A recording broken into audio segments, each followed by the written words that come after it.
Let's check our home gardening test lab.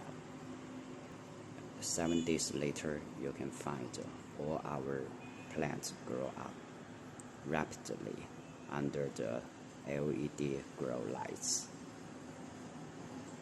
Chinese cabbage and lettuce grow up rapidly and 2 centimeters higher than yesterday, especially the cherry radish you can find 2 centimeters higher than yesterday, and some of them you can find third leaves are going to come out.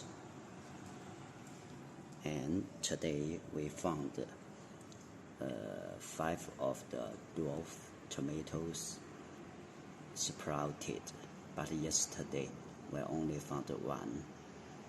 Chili is still under sleep. Rose grows as better as yesterday.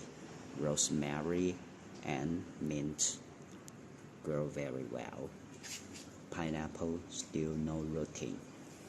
Sweet potatoes grow up very well, and the leaves are bigger than yesterday. Taro, you can see 2 centimeters higher than yesterday. You can find 2 centimeters higher than yesterday.